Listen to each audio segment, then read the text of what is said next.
ಎಲ್ಲ ವಿದ್ಯಾರ್ಥಿಗಳು ಹಾಗೂ ವಿದ್ಯಾರ್ಥಿನಿಯರು, ಊರಿನವರು, ಹೊರ ಊರಿನವರು, ಬಂದವರು, ಹೋದವರು. ಹೋದವ್ರು ಹೇಗೆ ಹೋದ್ರಲ್ಲ, ನಾಳೆ ಹೇಳಿದ್ದವರು ನಿಮ್ಮೊಂದು ಹೇಳಿದ್ದಾರೆ ಅಂತ ಹೇಳಿ ಅದೇ. ಹಾಗಾಗಿ ಎಲ್ರಿಗೂ ನಮಸ್ಕಾರ. ಈಗ ಪ್ರಥಮವಾಗಿ ನಮ್ಮ ಗೌಣಾಶ್ರಮದ ವಿದ್ಯಾರ್ಥಿಗಳು ಆದಷ್ಟು ಬೇಗ ಸಭೆಯನ್ನು ಸೇರ್ಕೊಳ್ಬೇಕು. ವಿದ್ಯಾರ್ಥಿಗಳು ಬೇಗ ಭಾಗವಹಿಸುವವರು.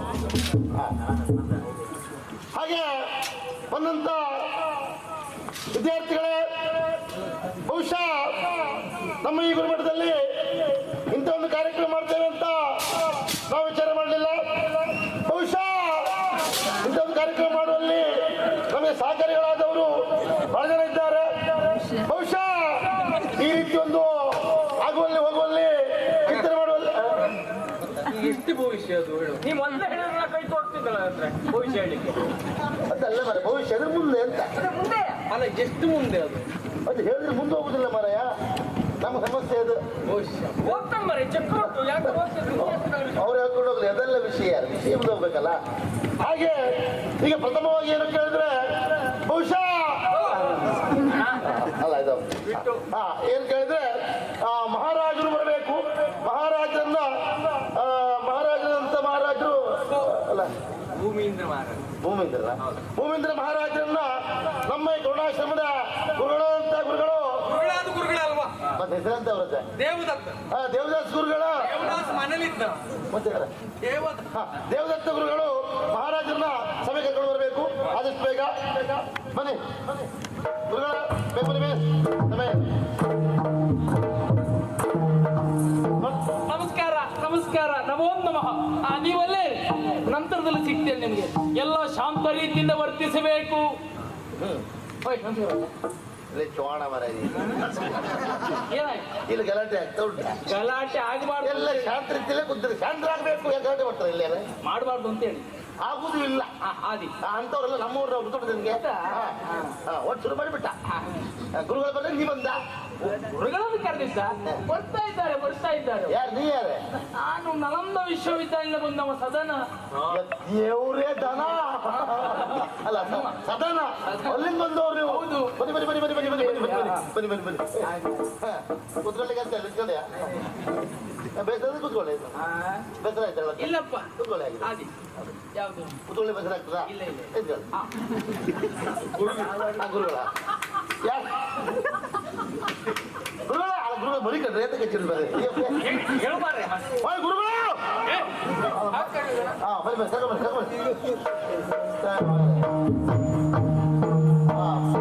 ಮಹಾರಾಜ ಬರಬೇಕು. ಹಾಗೆ ನಮ್ಮ ಈ ಕಾರ್ಯಕ್ರಮಕ್ಕೆ ಎಲ್ಲ ಗೊತ್ತುಂಟು ಅಂತ ಹೇಳು. ಮಹಾರಾಜರಿಗೆ ಪೀಠ ಕೊಟ್ಟಾಯ್ತು. ಹೌದು. ಗುರುಗಳು ಎಲ್ಲ ನಿಂತ್ಕೊಳ್ಳೋದು ಎಲ್ಲ ಹೇಳ್ಬೇಕು ಮಾರೆ. ಎಷ್ಟೊತ್ತಿ ಹೇಳಿದ್ರೆ ಈಗ ನಾನು ಇಷ್ಟೊತ್ತಿಗೆ ಮುಗಿಸ್ತೈತೆ. ಕರ್ಮ ಇಡ್ಲಿಕ್ಕೆ ಹೇಳಿರೋ ಮರ ಎಲ್ಲ ಈ ತಗೋಬಾರ ಹೋಗ. ಎಂತ ಮರ ನೀವು, ಎಂತ ಕಿದ್ರು ಮರ ನೀವು ನಮ್ಮ ಜೀವ ತಿನ್ಲಿಕ್ಕೆ.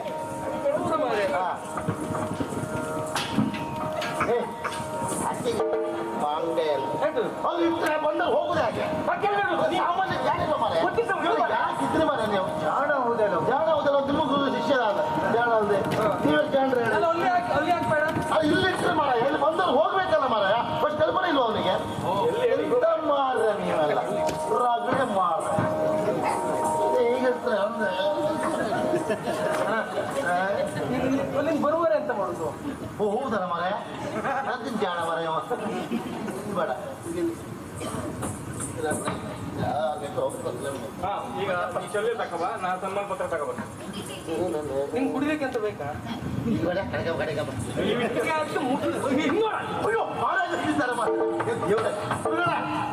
ನೀವಿಲ್ಲೇ ಕೂತ್ಕೊಳ್ಳಿ. ಅದು ಹೋಗೋರಿಗೆ ಯಾರೇ ಬರ್ಲಿ ನೀವು ಮಾತ್ರ ಹೇಳಲಿಕ್ಕಿಲ್ಲ. ಎದ್ರು ಇದ್ ಬಿಡುಕಿಲ್ಲ ನೀವು. ಬಿಡ್ಲಿಕ್ಕಿಲ್ವ? ಯಾರು ಬಂದ್ರಪ್ಪ ಹಾಗೆ ಕೂತ್ರೆ ಹೀಗೆ ಕೂತ್ಕೊಳ್ಳಿ. ನಾ ಬೇರೆ ಕಡೆ ಇಟ್ಟಿದ್ದಲ್ಲ. ಸರಿ ಆಯ್ತು. ಈಗ ಗುರುವರೆಲ್ಲ ಬಂದಿದ್ದಾರಲ್ಲ? ಬಂದಿದ್ದಾರೆ. ಇಲ್ವಾ ಇವ್ರಿದ್ರ ಇವ್ರು ಬಂದ್ರೆ ಅಡ್ಡಿಲ್ಲ ಅಂತ ಕೊಟ್ಟು ಹೋಗ್ತಾರೆ ಮಾರ. ಇವ್ರು ಬೇಡ, ಬರೀ ಭಾಷಣಕ್ಕೆ ಸಹ ಇವ್ರು ಬಂದಿದ್ದಾರೆ. ಅಲ್ಲಿ ಗೊತ್ತಾಯ್ತು ನಿಮ್ಮ ಮನೆ ಕಾರ್ಯಕ್ರಮನ ಸಿಗಲಿ ಅಂತ. ಈಗ ಬಂದಂತ ಮಹಾರಾಜರಿಗೆ ನಾವು ನಿರೀಕ್ಷೆ ಮಾಡಲಿಲ್ಲ. ನಮ್ಮ ಈ ಕಾರ್ಯಕ್ರಮ ಮಹಾರಾಜ ಬರ್ತಾರೆ ನಿರೀಕ್ಷೆ ಮಾಡ್ಲೇ ಇಲ್ಲ. ತಾಯಿ ಮಹಾರಾಜ ಬಂದ್ರು ಅಂದ್ರೆ ಬಂದೇ ಬಿಟ್ರು ಅಂತ ಮಹಾರಾಜರು. ಎಂತ ಮಹಾರಾಜರವ್ರೆ ಹಾಗಲ್ಲ ಬಂದೇ ಬಿಟ್ಟಾರ ಅಂತ. ಅಯ್ಯೋ, ನಮ್ಮ ಕಾರ್ಯಕ್ರಮಕ್ಕೆ ಮಹಾರಾಜರು ಬಂದಿದ್ದಾರಲ್ಲ, ಈ ಭಾವ ಇರ್ಬೇಕು. ಬಂದ್ರಲ್ಲ ಹಾಗೆಲ್ಲ ಮರ ಬಂದೇ ಬಿಟ್ರು. ಬಂದೇ ಬಿಟ್ಟಾರ ಮರಿ ಎಲ್ಲರೂ ಹಳೆ ಬಂದ್ ಸಂತೋಷ ಆಯ್ತು ಅಂತ ಮಹಾರಾಜರು ನಮ್ಮಲ್ಲಿ ಬಂದಿರಂತಾದ್ರೆ ಬಹಳ ಸಂತೋಷ. ಬಹುಶಃ ಬಂದಂತ ಮಹಾರಾಜರಿಗೆ ಈಗ ಹೂಕುಚ್ಚವನ್ನು ಕೊಟ್ಟು ಸ್ವಾಗತಿಸಬೇಕು. ಹೂಕುಚ್ಚವನ್ನು ಕೊಡುವವರು ಕಣ್ಣಿಮಾಣಿ ಕಣ್ಣಿಮಾಣಿ ಕಣ್ಣಿಮಾಣಿ ಇಟ್ಟಿದ್ದಲ್ಲ. ಹೌದು. ನೀವು ಯಾಕೆ ಬಂದ್ರೆ ನೀ ಏನ್ ಹೇಳಿದ್ಯಾ? ಕಣ್ಣಿಮಾಣಿ ಹಾಗೆ ಹೇಳಿದಾಗ ನಾನು ಬರದೆ ಮತ್ತಾರು ಬರುವುದ? ನೀವು ಎಂತ ಮಾರ, ನೀವು ದೇವದಾಸ್ ಗುರುಗಳ ಮಾರ ನೀವು. ಅಲ್ಲ ದೇವದತ್ತ ಅಲ್ಲ ದೇವದತ್ ಗುರುಗಳು. ನೀವು ಯಾಕೆ ಬಂದ್ರಿ? ಕಣ್ಣಿ ಮಾಡಿಗೂ ನಿಮ್ಗೆ ಏನ್ ಸಂಬಂಧ? ಕಾರಣ ಶಿಷ್ಯಂದಿರು ತಪ್ಪಿದ್ರು ಅಂತ ಆದ್ರೆ ಸರಿ ಮಾಡುವುದಕ್ಕೆ ನಾನೇ ಬರುವುದು. ಅದು ಹಾಗೆ ಹೇಳುವುದಲ್ಲ. ಕಣ್ಮಣಿ ನಾ ಎಂತ ಬಂದ್ರೆ ಅಂತದ್ದು ಹೇಳಿದೆಯಲ್ಲ. ಹೇಳಿ ಯಾಕೆ ಹೇಳಿ. ಮತ್ತೆ ಯಾರದ್ದು ಸುದ್ದಿ? ಅಲ್ಲಪ್ಪ ಕಣ್ಮಣಿ ಕೋರಿಕೆ ನಾವೆಂತ ಮಾಡು ಮನೆ. ಕಣ್ಮಣಿಯವರು ಮಹಾರಾಜ ಹೂಕುಚ್ಚು ಕೊಡ್ಬೇಕು. ಹೌದಲ್ಲ ಬೇಕಾಗ ಎಂತ ಹೂಕುಚ್ಚ ಬಾಣದ ಗುಂತಿ ಸಿಂಗರ್ ಕೊನಿ ಎಲ್ಲ ಇತ್ತು. ಮಹಾರಾಜ ಚಪ್ಪಾಳೆ ಹಾಗೆ ಎಲ್ಲಿಯೂ ತಪ್ಪಿ ಮತ್ತೆ ಅವನ ಕೈ ಕೊಡ್ಬೇಡ. ಗುರುಗಳು ಈ ಸ್ವಲ್ಪ ಕಾಯ ಗುರುಗಳಿಗೆ ಕಣ್ಣಿಮಾಣಿ ಅಲ್ಲ ಕಣ್ಮಣಿ ಅವರು ಹೂಕುಚ್ಚು ಕೊಡ್ಬೇಕು. ಎಂತ ಕೊಡ್ತದೆ ಅಂತ ಹೂಗು ಹೂಗು ಹೂಗುವುದು ಕೊಡುದು ಹಾಗ. ನೀನು ಕೊಡಲಿ ನೀ ಕೊಡುದು ನೋಡ್ರೆ ಬೇರೆ ಏನೋ ಕಲ್ಪನೆ ಆಗ್ತಾ ಉಂಟು.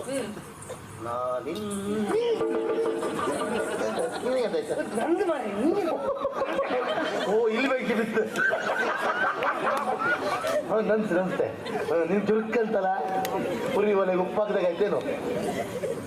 ಹಾಗಲ್ಲ ಈಗ ಕೊಟ್ಟು ನಮಸ್ಕಾರ ಮಾಡಿ ಗುರುಗಳಿಗೆ ಹೂಗುಚ್ಚ ಕೊಡಬೇಕು. ಹಾಗೆ ಬಂದವರಿಗೆಲ್ಲ ಸ್ವಾಗತ ಆಯಿತು. ಎಷ್ಟು ಮಾರ ಸ್ವಾಗತ, ಎಷ್ಟು ಎಂತ ಮುಸುದೆ. ಅವನೇ ಹೊಡಿಲ್ಲ ಮಾರ ಇದು ಚೋರಿ ಹೇಳಿ ಮಾರ ವ್ಯವಸ್ಥೆ ಮಾಡ್ತಾರೆ. ಈಗ ಪ್ರಾರ್ಥನೆ ಕಾಂತ ಅವರಿಂದ ಬಹಳ ಹಾಸ್ಯಲ್ಲ ಮಾಡಿ.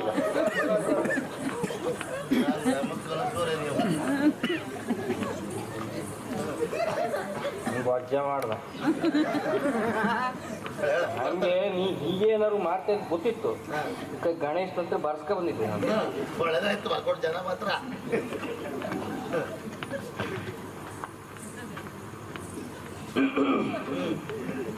ಪಾತ್ರನೇ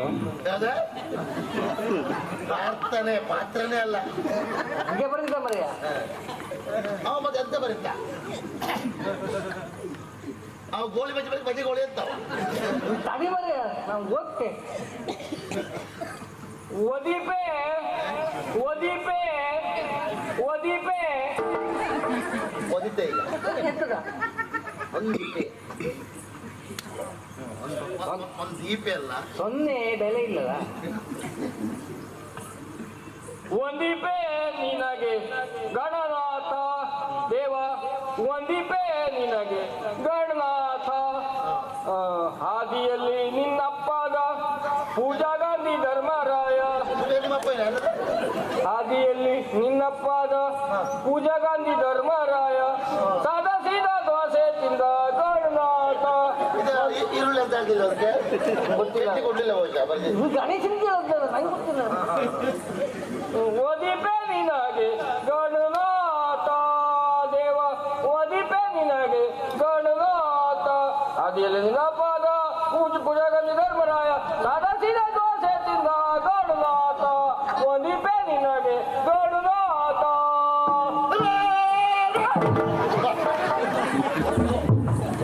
ಪ್ರಾರ್ಥನೆ ನಿಂದು ಒದಿಪೆ ಗಣನಾಥ ಹದಸಿದ ದೋಸೆ ಅಂತ ಆಗಲಿ ಏನಾದ್ರು ಒಂದು ಹೇಳಿದೆಲ್ಲ ಸಂತೋಷ ಆಯಿತು. ಇಷ್ಟೊಂದು ಹೇಳಿದೆ ಮಾರೆ ನಮ್ಮ ಪುಣ್ಯ ಆಗಲಿ. ಈಗ ಪ್ರಶ್ನೋತ್ತರ ಕಾರ್ಯಕ್ರಮ. ಪ್ರಶ್ನೆಯನ್ನು ಕೇಳುವವರು ಮಹಾರಾಜರು, ಉತ್ತರವನ್ನು ಯಾವ ವಿದ್ಯಾರ್ಥಿಗಳು ಕೊಡಬಹುದು. ಅವರಿಗೆ ಎಲ್ಲ ರೀತಿಯಂತ ಸ್ವತಂತ್ರ ಉಂಟು. ನಲಂದವ್ರು ಕೊಡ್ಬೋದು, ನಮ್ಮ ಆಶ್ರಮದವ್ರು ಕೊಡ್ಬೋದು, ಯಾರು ಕೊಡ್ಬೋದು. ಮಹಾರಾಜರೇ ನಮ್ಮಲ್ಲಿ ಭಿನ್ನ ಮಕ್ಕಳೇ, ಪ್ರಶ್ನೋತ್ತರ ಎನ್ನುವುದರ ಅರ್ಥ ನಾನೇನು ಕೇಳಿದ್ದೇನೆ ಅದರಲ್ಲಿ ನಿಮ್ಮಲ್ಲಿ ಒಬ್ಬಿಬ್ಬರು ಉತ್ತರವನ್ನು ಕೊಟ್ಟಿದ್ದಾರೆ ಎನ್ನುವುದಷ್ಟೇ ಆಗಬಾರದು. ಉಳಿದವರಿಗೂ ಅದು ಜ್ಞಾನ ವೃದ್ಧಿಗೆ ಕಾರಣವಾಗಿವೆ. ಅದಕ್ಕೆ ಸಂಬಂಧಪಟ್ಟೆ ನಾನು ಒಂದು 2-3 ಪ್ರಶ್ನೆಯನ್ನು ನಿಮ್ಮಲ್ಲಿ ಕೇಳುವುದಕ್ಕೆ ಮುಂದಾಗ್ತೇನಂತೆ. ಮೊದಲನೆಯದಾಗಿ, ಒಂದು ನಾಡನ್ನು ಸಂಪದ್ಭರಿತವಾದಂತಹ ನಾಡು ಅಂತ ಕರೆಯುವುದಕ್ಕೆ ಕೇವಲ ಆ ನಾಡಿನಲ್ಲಿರುವಂತಹ ಹಣ ಮಾತ್ರ ಕಾರಣ ಅಲ್ಲ. ಅಲ್ಲಿರುವಂತಹ ಕಲೆ, ಸಂಸ್ಕೃತಿ, ಸಂಸ್ಕಾರವೂ ಅದಕ್ಕೆ ಮೂಲ ಕಾರಣವಾಗಿರ್ತದೆ, ಮೂಲ ಬೇರಾಗಿರ್ತದೆ. ಹಾಗಾಗಿ ಈ ನಮ್ಮ ನಾಡಿನ ವಿಶೇಷವಾಗಿರುವಂತಹ ಕಲೆ, ಗಂಡು ಕಲೆ ಅಂತ ಕರೆಸಿಕೊಂಡಂತಹ ಯಕ್ಷಗಾನ, ಅದರ ಕುರಿತಾಗಿ ನೀವೇನನ್ನ ತಿಳಿದುಕೊಂಡಿದ್ದೀರಿ ಎನ್ನುವುದನ್ನು ತಿಳಿದುಕೊಳ್ಳುವ ಕುತೂಹಲ ನನಗುಂಟು. ಹಾಗಾಗಿ ಕೇಳು, ಯಕ್ಷಗಾನ ಅಂದರೆ? ನಲಂದವರು ಕೊಡಬಹುದು ಉತ್ತರ.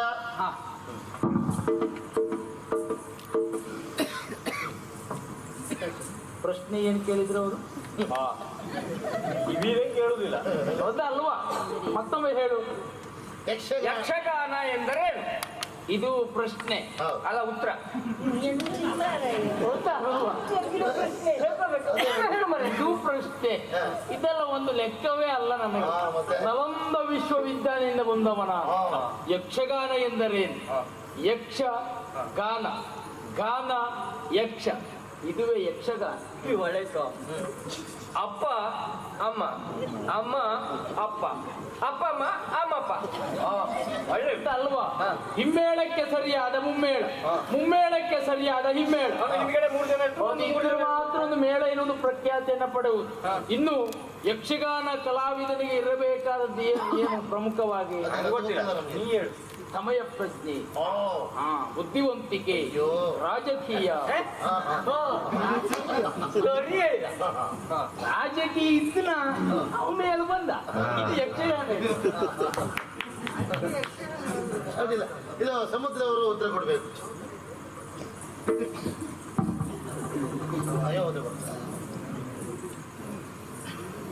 ಯಕ್ಷಗಾನವೆಂದರೆ ಕುಣಿತು ಬ್ಯಾಡು, ಬಾಯಲ್ಲಿ ಉತ್ತರ ಕೊಡು. ಬಾಯಲ್ಲಿ ಒಂದು ಕುಣಿದ್ ಬೇಡ. ಮೊದಲೇ ಮುಂದುವಾಗಿದೆ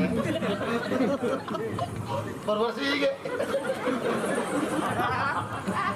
ಯಕ್ಷಗಾನವೆಂದರೆ ಸರ್ವಾಂಗೀಣ ಸುಂದರ ಕಲೆ ಎನ್ನುವ ಹಾಗೆ ಕರೆಸಲ್ಪಟ್ಟಿದೆ. ಗಾನ, ನಾಟ್ಯ, ಮಾತುಗಾರಿಕೆ, ಬಣ್ಣಗಾರಿಕೆ, ವೇಷಗಾರಿಕೆ ಮುಂತಾದಂತಹ ವಿಶೇಷತೆಗಳನ್ನು ಒಳಗೊಂಡಂತಹ ಈ ಕಲೆಯನ್ನು ಉತ್ತರ ಕನ್ನಡ, ದಕ್ಷಿಣ ಕನ್ನಡ, ಮಲೆನಾಡು ವಿಭಾಗದಲ್ಲಿ ಆಡಿ ತೋರಿಸುತ್ತಾರೆ. ಈ ಸ್ವರೂಪವಾಗಿ ಕಾಣಿಸಿಕೊಂಡಿರುವಂತಹ ಈ ಕಲೆಯ ಬಗ್ಗೆ ವಿಶೇಷವಾಗಿ ಜನರಿಗೂ ಆರಾಧನೆಯ ಭಾವ ಎನ್ನುವುದು ಉಂಟು. ಜೊತೆಗೆ ಈ ಕಲೆಯಲ್ಲಿ ವಿಶೇಷವಾಗಿ 3 ಪ್ರಾಕಾರಗಳನ್ನು ನಾವು ಗುರುತಿಸಬಹುದು. ತೆಂಕು, ಬಡಗು, ಬಡಾಬಡಗು ಎನ್ನುವಂತಹ 3 ಪ್ರಾಕಾರಗಳು ಉಂಟು. ಒಟ್ಟಿನಲ್ಲಿ ಸರ್ವಾಂಗೀಣ ಸುಂದರ ಕಲೆ ಎನ್ನುವ ಹಾಗೆ ಕರೆಸಿಕೊಂಡದ್ದು ಯಕ್ಷಗಾನ. ಸರಿಯಾದ ಉತ್ತರ. ಹಾಗೆಂದು ಇಷ್ಟೇ ಸಾಲುವುದಿಲ್ಲ. ಯಕ್ಷಗಾನದ ಉದ್ದೇಶ ಏನು, ಅದರ ಹುಟ್ಟು ಹೇಗೆ ಎನ್ನುವುದನ್ನು ನೀವು ತಿಳಿದುಕೊಳ್ಳಬೇಕಾಗ್ತದೆ. ಪುರಾಣ ಮತ್ತು ಇತಿಹಾಸ ಎನ್ನುವುದು ಪ್ರತಿಯೊಬ್ಬ ಮನುಷ್ಯನಿಗೂ ಬೇಕು. ಹಾಗಂತ ಅದನ್ನು ತಿಳಿದುಕೊಳ್ಳುವುದಕ್ಕೆ ಮಾಧ್ಯಮ ಈ ಹಿಂದೆ ಬಹಳ ಅದು ಕ್ಲಿಷ್ಟಕರವಾಗಿದೆ. ಜನಸಾಮಾನ್ಯರಿಗೆ ಅದು ಕಬ್ಬಿಣದ ಕಡಲೆಯಾಗಿತ್ತು. ಅಲ್ಲ, ಕೆಲವರಿಗೆ ಓದುವುದಕ್ಕೆ ಬಂದರೂ ಓದುವುದಕ್ಕೆ ಮನಸ್ಸೇ ಇರ್ತಾ ಇರಲಿಲ್ಲ. ಹಾಗಿದ್ರೆ ಜನಸಾಮಾನ್ಯರಿಗೂ ಗೊತ್ತಾಗುವ ಹಾಗೆ, ಓದುವುದಕ್ಕೆ, ತಿಳಿದುಕೊಳ್ಳುವುದಕ್ಕೆ ಮನಸ್ಸು ಬರುವ ಹಾಗೆ ಒಂದು ಮಾಧ್ಯಮ ಬೇಕು. ಅದು ದೃಶ್ಯ ಮಾಧ್ಯಮವಾಗಿರಬೇಕು ಎನ್ನುವ ಕಾರಣಕ್ಕಾಗಿ ಹುಟ್ಟಿಕೊಂಡಿದ್ದು ಯಕ್ಷಗಾನ ದಶಾವತಾರ. ನಿಜವಾಗಿ ಇದರ ಉದ್ದೇಶ ರಂಜನೆಯ ಒಟ್ಟಿಗೆ ಬೋಧನೆ. ಕೇವಲ ರಂಜನೆಯೂ ಅಲ್ಲ, ಕೇವಲ ಬೋಧನೆಯೂ ಅಲ್ಲ, ರಂಜನೆಯ ಒಟ್ಟಿಗೆ ಬೋಧನೆಯಾಗಿರಬೇಕು, ಜನಸಾಮಾನ್ಯರಿಗೂ ಅದು ತಿಳಿಯುವ ಆಗಿರಬೇಕು ಎನ್ನುವುದರ ಉದ್ದೇಶ ಯಕ್ಷಗಾನ ದಶಾವತಾರ. ಹಾಗಿದ್ರೆ ದಶಾವತಾರ ಎನ್ನುವುದಾಗಿ ಯಾಕೆ ಕರೆದ್ರು? ಈ ಹಿಂದೆ ಶ್ರೀಮನ್ನಾರಾಯಣ ಶ್ರೀಮನ್ನಾರಾಯಣನ ಕುರಿತಾದಂತಹ ಕಥೆಗಳೇ ಪ್ರಧಾನವಾಗಿ ಆಡುತ್ತಿರುವ ಕಾರಣಕ್ಕಾಗಿ ಶ್ರೀಮನ್ನಾರಾಯಣನ 10 ಅವತಾರಗಳನ್ನು ಜನಸಾಮಾನ್ಯರಿಗೆ ಮುಟ್ಟಿಸುವುದಕ್ಕೆ ಬೇಕಾಗಿ ಯಕ್ಷಗಾನ ದಶಾವತಾರ ಎನ್ನುವುದಾಗಿ ಕರೆದರು. ಇದೇ ಅದರ ಅರ್ಥ. ಆಗಲಿ, ಇನ್ನು ಎರಡನೆಯ ಪ್ರಶ್ನೆ, ಮನುಷ್ಯನಾಗಿ ಹುಟ್ಟಿದ್ರೆ ಸಾಲುವುದಿಲ್ಲ, ಹುಟ್ಟಿದವ ಹೇಗೆ ಬದುಕಬೇಕು ಅಲ್ಲ ಹೀಗೆ ಬದುಕಬೇಕು ಎನ್ನುವುದಾಗಿ ತಿಳಿದುಕೊಳ್ಳುವುದಕ್ಕೆ ಬೇಕಾಗಿ ಬ್ರಹ್ಮನ ಮುಖದಿಂದ ಹುಟ್ಟಿದ್ದೇ ವೇದಗಳು. ಅದನ್ನು 4 ಭಾಗಗಳಾಗಿ ವಿಂಗಡಿಸಿದೆ. ಸಾಮವೇದ, ಯಜುರ್ವೇದ, ಋಗ್ವೇದ, ಅಥರ್ವಣ ವೇದ ಎನ್ನುವುದಾಗಿ. ಆದರೂ ಕೂಡ ಇನ್ನೊಂದು ವೇದವನ್ನ ಪಂಚಮ ವೇದ ಎನ್ನುವುದಾಗಿ ಗುರುತಿಸಿದೆ. ನಿಜವಾಗಿ ಕೇಳಿದ್ರೆ ಅದು ವೇದ ಅಲ್ಲ, ಅದೊಂದು ಕಾವ್ಯ.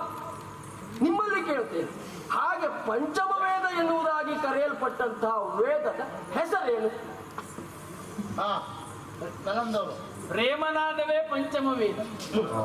ಇವರು ಅದರೊಳಗೆ ಬಿದ್ದಿದ್ದಾರೆ ಅಂತ ಆಯ್ತು. ಸಮುದ್ರ ಅವರೇ, ನೀವು ಉತ್ತರ ಕೊಡ್ಬೇಕು.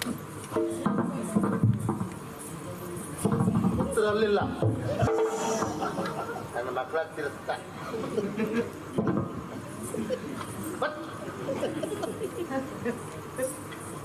ನಮ್ಮಲ್ಲಿ ಅನೇಕ ರೀತಿಯ ಗ್ರಂಥಗಳು ಉಂಟು.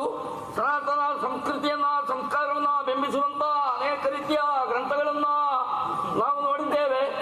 ಅದರಲ್ಲಿ ಮುಖ್ಯವಾಗಿ ರಾಮಾಯಣ, ಮಹಾಭಾರತ, ಮನುಸ್ಮೃತಿ, ಭಗವದ್ಗೀತೆ ಅನೇಕ ಗ್ರಂಥಗಳನ್ನ ಕಾಣಬಹುದು. ವಿಶೇಷವಾಗಿ ಸಂದೇಶವನ್ನ ಸಾರುವಂತ ಪಂಚಮ ವೇದ ಎನ್ನುವ ಹಾಗೆ ಕರೆಸಿಕೊಂಡಿರುವಂತಹ ಮಹಾಕಾವ್ಯ ಮಹಾಭಾರತ. ಸರಿಯಾದ ಉತ್ತರವೇ ಹೌದು. ಆದ್ರೆ ಮಹಾಭಾರತವನ್ನೇ ಪಂಚಮ ವೇದ ಎನ್ನುವುದಾಗಿ ಯಾಕೆ ಕರಿಬೇಕು ಅಂತ ಯೋಚಿಸುವುದಕ್ಕೆ ಮುಂದಾದ್ರೆ 4 ವೇದಗಳು ಯಾವುದು ಸರಿ ಎನ್ನುವುದನ್ನು ಸಾರಿದ್ದಾವೋ ಆ 4 ವೇದಗಳ ಮೌಲ್ಯಗಳು ಮಹಾಭಾರತದಲ್ಲಿ ಅಡಕವಾಗಿರುವ ಕಾರಣಕ್ಕಾಗಿ ಅದನ್ನು ಪಂಚಮ ವೇದ ಎನ್ನುವುದಾಗಿ ಗುರುತಿಸುತ್ತಾರೆ. ಅದರಲ್ಲಿಯೂ ಶ್ರೀಕೃಷ್ಣ ಪರಮಾತ್ಮನೇ ಅರ್ಜುನನಿಗೆ ಉಪನಿಷತ್ತಿನ ಎಲ್ಲಾ ಸಾರವನ್ನು ಕಡಿಮೆಯ ರೀತಿಯಲ್ಲಿ, ಅಂದ್ರೆ ಭಗವದ್ಗೀತೆಯ ರೀತಿಯಲ್ಲಿ ಕೊಟ್ಟ ಕಾರಣಕ್ಕಾಗಿ ಪಂಚಮ ವೇದ ಅಂದ್ರೆ ಅದು ಮಹಾಭಾರತ. ಇನ್ನು ಮೂರನೆಯದ್ದು ಕೊನೆಯ ಪ್ರಶ್ನೆ. ನಾವೆಲ್ಲ ಹುಟ್ಟಿದ್ದೇವೆ ಎಂಬಲ್ಲಿಗೆ ಕೆಲವು ಋಣಗಳು ನಮ್ಮ ಮೇಲಿದೆ ಎನ್ನುವುದನ್ನು ನಾವು ಒಪ್ಪಿಕೊಳ್ಳಲೇಬೇಕು. ಪ್ರಧಾನವಾಗಿ ಮಾತೃಋಣ, ಪಿತೃಋಣ, ಆಚಾರ್ಯ ಋಣ, ಹೀಗೆ. ಹಾಗಾಗಿ ನಮ್ಮ ಸಂಸ್ಕೃತಿ ಮಾತೃದೇವೋಭವ, ಪಿತೃದೇವೋಭವ, ಆಚಾರ್ಯ ದೇವೋಭವ ಎನ್ನುವುದಾಗಿ ಗೌರವಿಸ್ತದೆ. ಹಾಗಾಗಿ ನಿಮ್ಮಲ್ಲಿ ಈಗ ನಾನು ಕೇಳ್ತಾ ಇದ್ದೇನೆ, ಹೆತ್ತವಳಲ್ಲದೆ ಎರಡನೆಯ ತಾಯಿ ಯಾರು?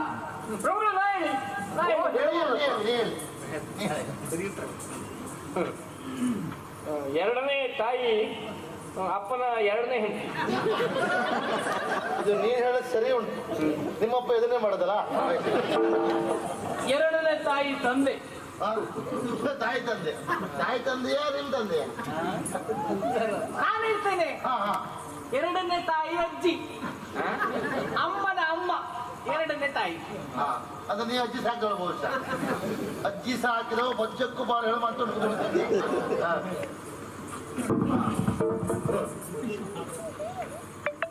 ಬಂದಲೇ ಎರಡನೇ ತಾಯಿ ಎನ್ನುವ ಹಾಗೆ ಕರೆಸಿಕೊಂಡಿರುವವಳು ಹೆತ್ತವಳಲ್ಲದೆ ಹಾಲುಣಿಸುವವಳು.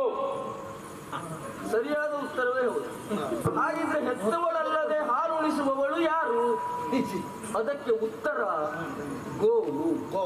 ಈ ಪ್ರಪಂಚದಲ್ಲಿ ಎಲ್ಲಾ ಜೀವಿಯೂ ಮಕ್ಕಳನ್ನ ಪಡೀತದೆ. ಹಾಗೆಂದು ಪ್ರತಿಯೊಂದು ಜೀವಿಯು ತಮ್ಮ ತಮ್ಮ ಮಗುವಿಗೆ ಬೇಕಾದಷ್ಟು ಮಾತ್ರ ಹಾಲನ್ನು ಕೊಡುವ ಸಾಮರ್ಥ್ಯವನ್ನು ಹೊಂದಿರುತ್ತದೆ. ಆದರೆ ಗೋವು ಹಾಗಲ್ಲ. ತನ್ನ ಮಗುವಿನ ಹೊಟ್ಟೆ ತುಂಬಿದ ಮೇಲೆ ಇನ್ನೂ ಮತ್ತೊಂದು ಜೀವದ ಹೊಟ್ಟೆಯನ್ನು ಹೊಟ್ಟೆ ತುಂಬುವಷ್ಟು ಹಾಲನ್ನು ಕೊಡುವ ಸಾಮರ್ಥ್ಯ ಇರುವುದು ಗೋವಿಗೆ. ಹಾಗಾಗಿಯೇ ಮುಕ್ಕೋಟಿ ದೇವತೆಗಳನ್ನು ನಾವು ಗೋವಿನಲ್ಲಿ ಕಾಣ್ತೇವೆ. ಗಾವೋ ವಿಶ್ವಸ್ಯ ಮಾತರಹ ಎನ್ನುವುದಾಗಿ ಗೋವನ್ನು ಗೌರವಿಸುತ್ತೇವೆ. ಹಾಗಾಗಿ ಹೆತ್ತವಳಲ್ಲದೆ ಹಾಲುಣಿಸುವವಳು ಗೋವು. ಒಳ್ಳೆ ಒಳ್ಳೆ